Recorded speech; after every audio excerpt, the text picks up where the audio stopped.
Cumprimento a todos com a paz do Senhor. Jesus é bom, amém? Ele não vira as costas para nós, amém? E se ele virar, é porque ele não quer te matar. Está na Bíblia, irmão, está na Bíblia. Moisés, Deus disse: eu vou passar de costa para você não me ver e não morrer. Porque Deus, ele se ira. E se um dia ele virar as costas, não fique pensando que é porque ele te abandonou, não. É porque ele não quer te matar. Tá certo, irmão? É Bíblia. 20 minutos. Vamos dizer que Jesus é bom porque ele é bom. Mas eu quero dizer para vocês que por essa semana Deus falou no meu coração. Lógico, ninguém aqui, pastor não tem culpa, ninguém tem culpa, mas o que eu tinha preparado para nós nesta noite de Deus era mais ou menos para 1 hora. Viu, irmão? Era no mínimo 1 hora. Sabe por quê? Porque já está com tanto tempo que a igreja está em casa que 1 hora é pouco, né? Tá certo? Só para descontrair. Mas nesta noite eu queria trazer uma mensagem um pouco mais longa, mas a gente sabe que o tempo é curto. Eu ia falar, nós iríamos só lembrar um pouco sobre o filho pródigo novamente. Porque, irmãos, é uma parábola tão tremenda que nós sabemos que tem algo nessa parábola que nos chama a atenção, que foi falado nesta noite. Do grande amor de Deus, né? A grande compaixão de Deus pelos seus filhos. Porque quantos aí têm abandonado a Deus, abandonado Jesus, têm virado as costas para Ele? Nem o nosso pastor falou, Deus não vira as costas para a gente. Não vira. Sabe por quê? Por causa da sua grande e eterna misericórdia. Deus é misericordioso, todos nós sabemos disso. Os departamentos de jovem e adolescente louvaram um hino nesta noite que, se você não sentiu, eu senti uma unção tremenda sobre a minha vida. Sabe por quê, irmão? Porque Jesus está aqui. Mas é necessário que nós demos lugar ao Espírito Santo de Deus. Que a gente encare as coisas de Deus com mais seriedade, não é, irmãos? Porque segundo a parábola, aquele que deu as costas para o pai, ele teve uma consequência muito ruim. E até ele voltar novamente à casa do pai, ele provou o gosto amargo do que o mundo oferece para o homem e para a mulher, que está na presença do Pai e sai.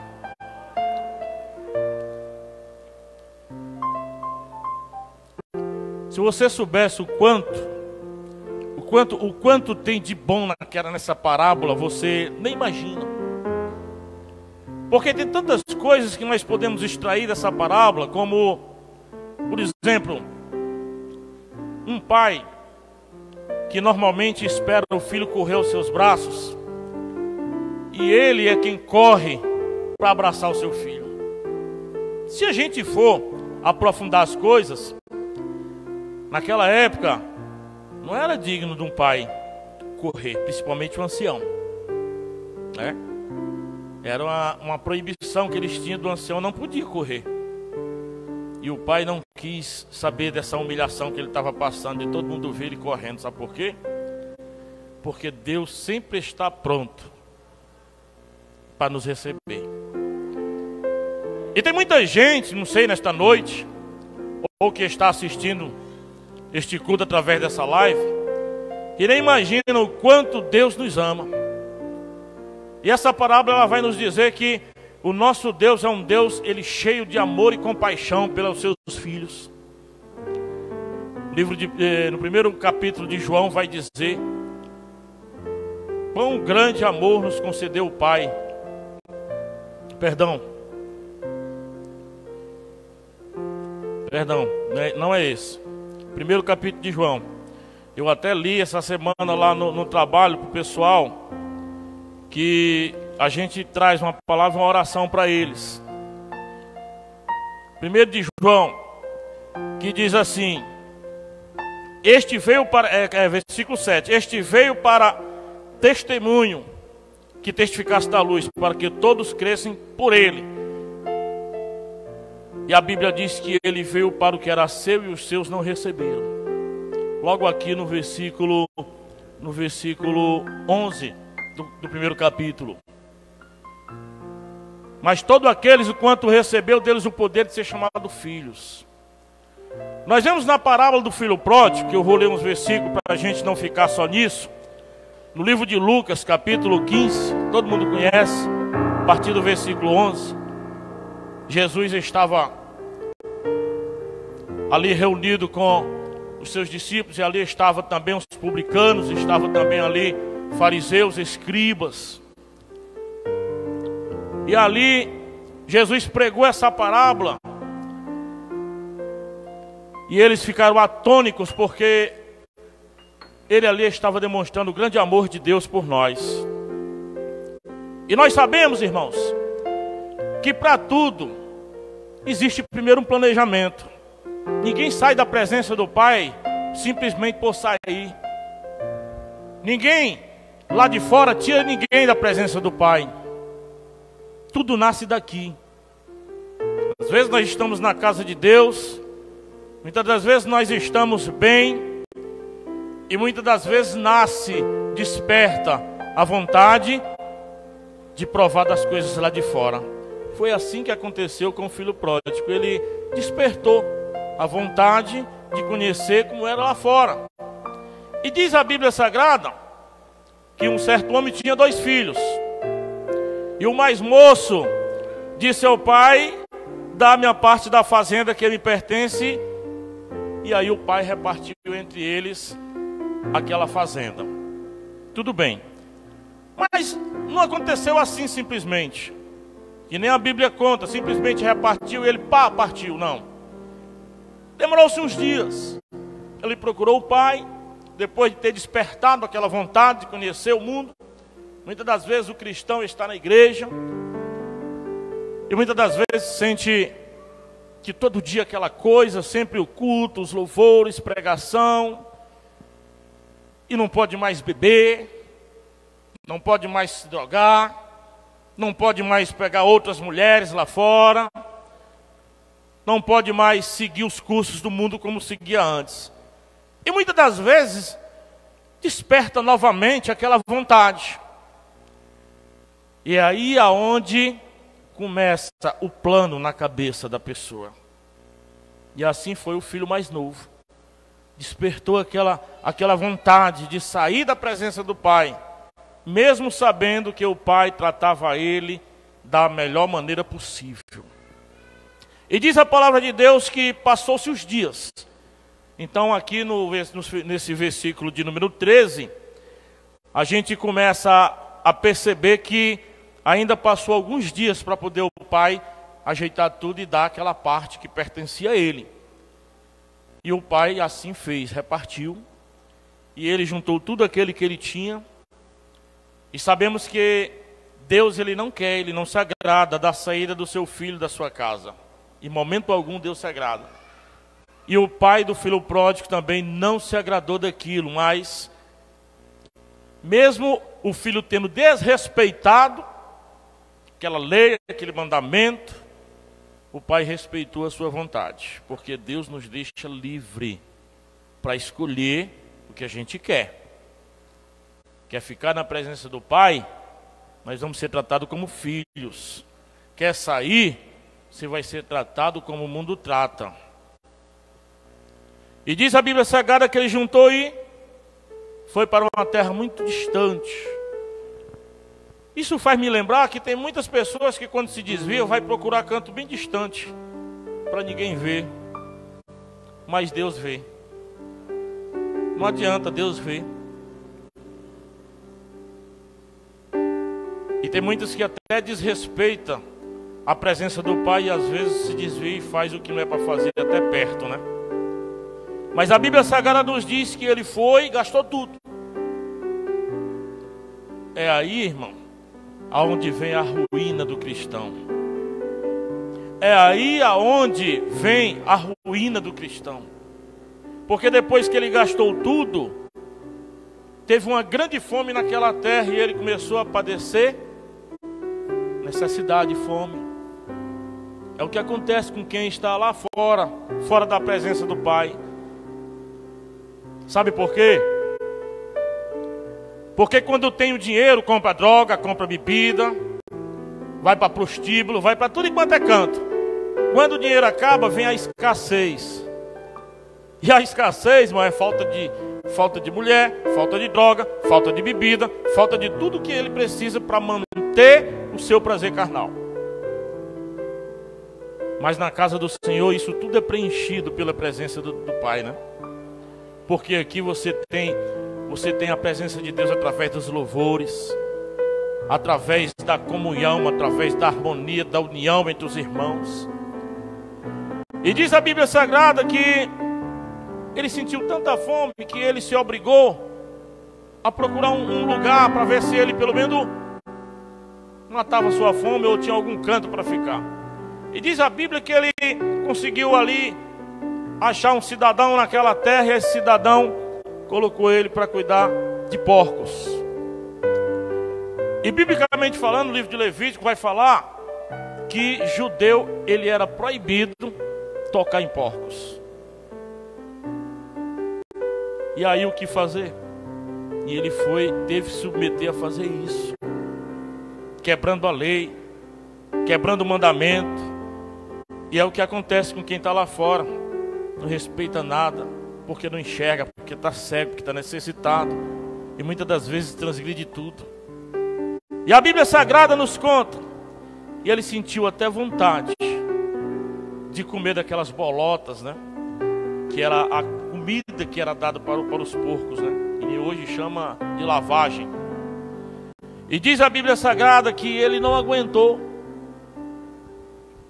É isso também que me chama a atenção, que muitos não aguentam, mas não têm a mesma atitude do filho pródigo. Fica na peia, fica na prova e não tem coragem de se levantar e vir até a presença do Pai. É aí onde está a diferença. Deus, Ele nos recebe, Ele nos aceita, mas Ele quer ver em nós o fruto do verdadeiro arrependimento. É aí onde está o princípio, né? E a Bíblia Sagrada nos diz que Ele colocou no seu coração, lhe caiu em si e disse: tantos trabalhadores de meu pai têm abundância de pão, e eu aqui estou perecendo fome. É o que acontece. A gente, quando contrasta o filho pródigo com um servo de Deus da igreja que sai, tá certo, irmão, porque o filho pródigo, ele era um judeu, segundo a parábola. E se trouxer para os nossos dias, é como se fosse um cristão que saísse da presença de Deus. E ele botou no seu coração que iria chegar para o pai e dizer: Pai, pequei contra ti e perante o céu já não sou digno de ser chamado teu filho. Faze-me como um dos teus trabalhadores. Ele chegou a ponto de não achar que não ia ser mais reconhecido como filho. E isso é o que fica na mentalidade daqueles que saem da presença de Deus. Ele acha que não vai ser considerado mais filho. Ele acha que vai chegar na igreja, o pastor não vai mais tratar ele como um filho, como uma ovelha. Acha que vai deixar ali, que vai desprezar. Mas não é assim, irmãos. Sempre o pastor está com os braços abertos. Porém, existe um processo. Não é da noite para o dia. Não é chegar na igreja e já está pregando, já está louvando. Existe um processo na igreja, né? Mas o que aconteceu com o filho pródigo foi algo instantâneo, né? A misericórdia do Pai foi tão grande. E diz a Bíblia Sagrada, ele se levantou, e o que foi que ele fez? Ele foi até a presença do Pai. Atitude. Ele tomou a atitude de seguir o caminho de volta até a casa do pai. Muito sofrimento. E diz a Bíblia Sagrada que ele chegou à presença do pai.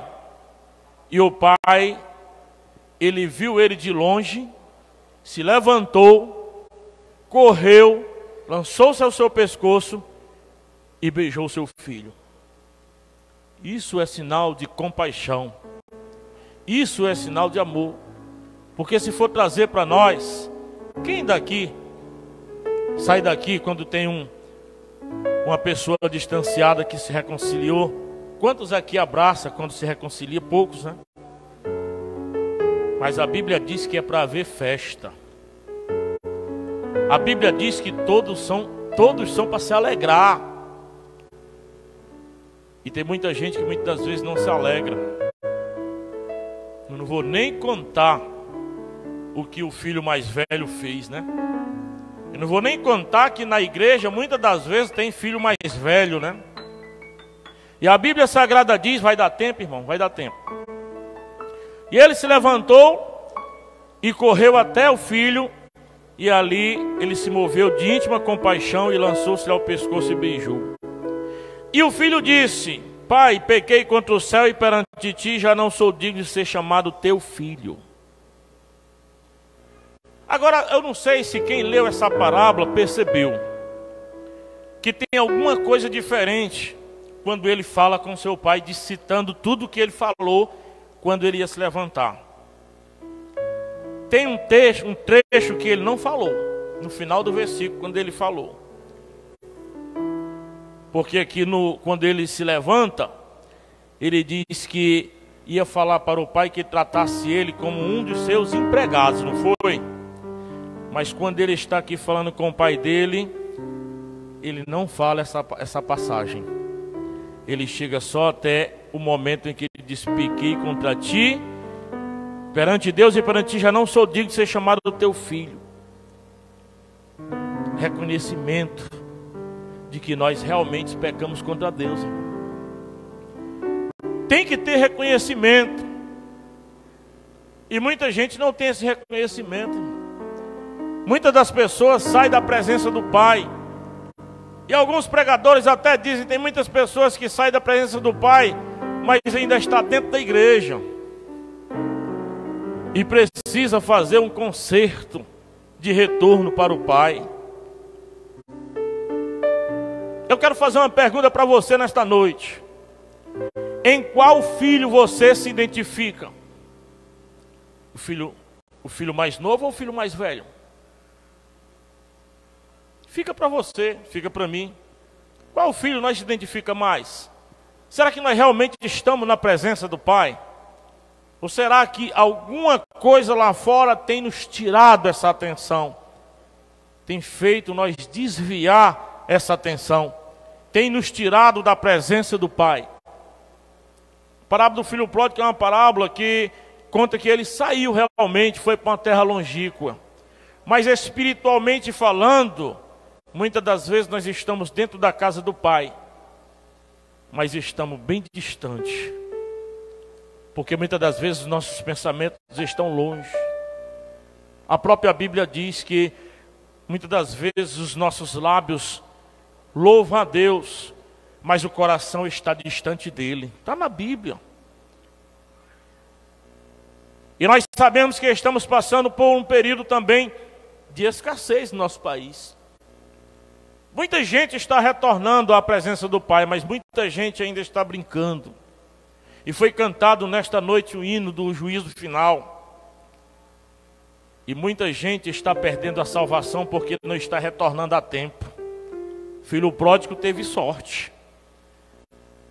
Filho pródigo voltou a tempo. E o pai estava aguardando para receber. Mas quantos filhos pródigos vão perder a oportunidade de retornar para a casa do pai? Porque a coisa está séria. O inimigo não está brincando. A função dele é tragar, destruir, é roubar e matar. A função dele é tirar a vida e tentar resgatar a alma para ele. E muita gente não está despertando quanto a isso e esquece que precisa voltar, retornar à presença do Pai enquanto há tempo, porque o dia de amanhã não pertence a nenhum de nós. E a Bíblia diz que o Pai mandou os seus servos trazer depressa a melhor roupa, vestir ele, pôr o anel na sua mão e sandália nos seus pés. Essas três coisas têm um símbolo muito importante, irmão, que você precisa saber nesta noite. Você já ouviu de muito pregador. E nesta noite eu sou o menor dessa casa. Não me comparo a certos pregadores renomados que aparecem aí e falam essas coisas, né? Mas nós precisamos saber que quando nós retornamos à presença do Pai, Ele nos dá a roupa como símbolo de honra. Ele nos dá o anel como símbolo de autoridade. E Ele nos dá a sandália como símbolo de liberdade. Porque Ele não quer que nós sejamos escravos, mas livres diante da sua presença. Essa é a verdade, irmãos. Deus tem coisa boa para cada um de nós. Deus tem coisa boa para cada um daqueles que estão distante dEle. Mas não depende somente de Deus, depende de cada um de nós. Se levantar, vir até a presença do Pai, reconhecer que nós somos pecadores, mostrar fruto do arrependimento e sermos sim recebidos por Ele. E diz a Bíblia Sagrada que Ele mandou ali trazer um bezerro cevado e matar, e ali comeram e se alegraram. O bezerro cevado aqui, segundo se aprofunda nos estudos, era um bezerro, um novilho que se preparava para uma ocasião especial. Uma ocasião muito importante. E o pai não quis olhar para outra ocasião, a não ser essa ocasião que era a volta do seu filho. E para fechar, a Bíblia diz, e ele disse que, porque este meu filho estava morto e reviveu, tinha se perdido e foi achado. Então quando o homem, o crente, ele volta para a presença do Pai, ele volta a ter vida novamente, ele volta a se achar ou ser achado, e passa a se alegrar novamente com todos aqueles que estão na presença do Pai. Então nesta noite, se tem alguém que está distante, que saiu da presença do Pai, e você, através dessa mensagem, você decidiu retornar à presença do Pai, não dá para vir aqui porque o espaço está bem pequeno, né? Mas você pode, pastor. Se tiver alguém para se reconciliar com Deus, venha aqui que eu vou fazer essa oração. E você vai retornar à presença do Pai. E verdadeiramente festa haverá no céu. Sabe por quê? Porque a própria Bíblia diz que anjos jubilarão no céu por uma vida que se voltar para Deus. Tem alguém nesta noite que sentiu no coração, que acha que realmente eu não fui lá para a terra longe, mas eu fiquei esses dias mesmo fora da presença do Pai, mas eu quero retornar. E muitas das vezes é necessário você confessar diante dos homens para que Deus possa te confessar naquele grande dia. Tem alguém nesta noite? Se não tem, eu quero aqui agradecer essa oportunidade em nome de Jesus. Amém.